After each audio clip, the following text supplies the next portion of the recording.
a new appeals process that must be included, and this is my favorite, it has a provision that says if you're an insurance company in America and you want to advertise your plan in the future, you can only advertise it pursuant to guidelines promulgated by the federal government. It's fishy. Somebody said it's fishy.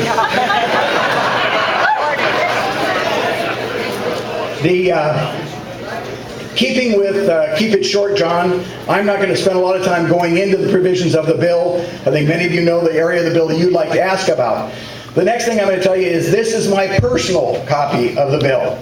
If anybody's sat on a U.S. air flight from Phoenix to Washington or Washington to Phoenix for about the last 3 weeks with me or near me, you'll see me reading this version. Yes, I have read it.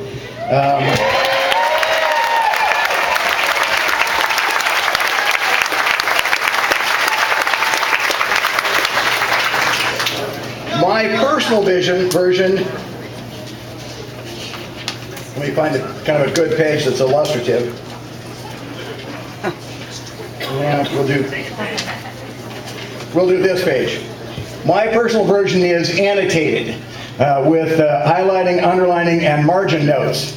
Just because I've read it doesn't mean I can understand all of it. I will answer as many of your questions as I can. Some of it is fairly straightforward English. For example, the provision that says, if you buy coverage in the individual market, you may continue to buy that after the bill goes into effect.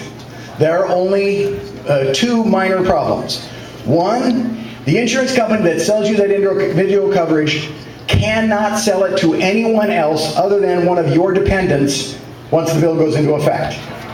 Now, if you understand insurance, if the last policy you can sell is, say, a policy in 2010, and you can never sell another policy on that plan's going away. There's also a provision that says you cannot change the plan in any way, and you cannot change the premium in any way. So you can ask, how long will that plan continue to be offered? So when you hear someone say, just for example, someone might say, if you like the plan you have, you can keep it. They might be telling the truth if they're only talking about keeping it for a day or two.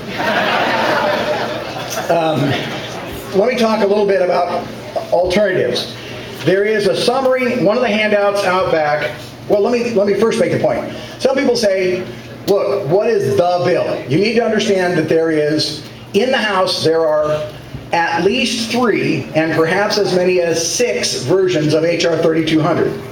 The reason for that is that it was assigned to 3 committees.